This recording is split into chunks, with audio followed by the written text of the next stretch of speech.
بھارت میں 700 سے زائد ماہرین قانون، وکلاء اور قانون کے طلباء نے حجاب کے معاملے پر ایک کھلا خط لکھا ہے، جس میں مسلمان طالبات کو حجاب پہننے پر تعلیمی اداروں میں داخلے سے روکنے کی شدید مذمت کی گئی ہے۔ خط میں اس اقدام کو آئینی حقوق کی خلاف ورزی قرار دیا گیا ہے۔ خط میں کہا گیا ہے کہ ہم کرناٹک ہائی کورٹ کے عبوری حکم سے یکساں طور پر فکر مند ہیں، جس میں طلباء کو چاہے ان کا مذہب کوئی بھی ہو، سکارف حجاب پہننے سے روکا گیا ہے۔ خط میں کہا گیا ہے کہ عدالت کے عبوری حکم کے بعد مسلم طلباء اور عملے کی سرعام تجدید دیکھنے میں آ رہی ہے۔ خط میں لکھا گیا ہے کہ مسلمان طالبات کو سکولوں اور کالجوں میں داخلے سے قبل اپنی حجاب کو اتارنے پر مجبور کیا جا رہا ہے، جو ان کی بے عزتی، آئین کی توہین اور پوری مسلم کمیونٹی کی تجدید کے مترادف ہے۔ خط میں کہا گیا کہ عزت کے ساتھ زندگی گزارنے کے مسلمانوں کے بنیادی حق کا تحفظ کرنے میں ناکامی پر ہمارے سر شرم سے جھک جاتے ہیں۔ خط میں مزید کہا گیا ہے کہ اس طرح کے فیصلے کا اثر مسلم خواتین کو تعلیم سے دور کرنے اور ملک میں تعلیمی بحران کو بڑھانے کی صورت میں نکل سکتا ہے۔ صرف حجاب پہننے کی بنیاد پر خواتین کو تعلیم سے روکنا مناسب نہیں ہے۔ خط میں کہا گیا ہے کہ مسلم خواتین کی خود مختاری، پرائیویسی اور وقار کے خلاف فیصلہ مسلط کرنا غیر آئینی ہے۔ دستخط کنندگان نے کرناٹک میں مسلم خواتین کی مکمل اور غیر مشروط حمایت کی ہے، جو اپنے حق تعلیم اور مذہبی آزادی کے لیے لڑ رہی ہیں۔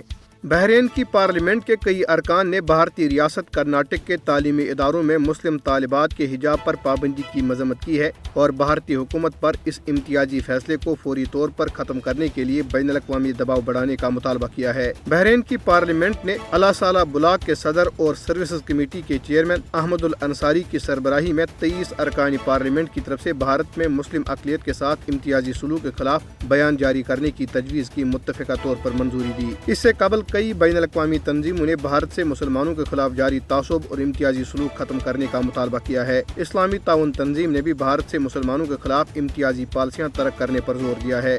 امریکہ نے بھی مسلم طالبات کے ساتھ امتیازی سلوک کے خلاف اپنے تحفظات ریکارڈ کرائے ہیں۔ آل انڈیا مجلس اتحاد المسلمین کے اراکین اسمبلی نے بہار اسمبلی کے آئندہ بجٹ اجلاس کے دوران وندے ماترم گانے سے انکار کر دیا ہے۔ بہار میں آل انڈیا مجلس اتحاد المسلمین کے سربراہ اور قانون ساز اسمبلی کے رکن اختر الامام نے کہا ہے کہ انہوں نے پارٹی کے 4 دیگر ارکان اسمبلی کے ہمراہ سرمائی اجلاس کے آخری دن میں یہ ملی نغمہ گانے سے انکار کر دیا تھا اور وہ 25 فروری سے شروع ہونے والے بجٹ اجلاس میں بھی ایسا ہی کریں گے۔ غیر قانونی طور پر بھارت کے زیر قبضہ جموں کشمیر میں بھارتی فوج کے ایک اہلکار نے جموں میں خودکشی کر لی۔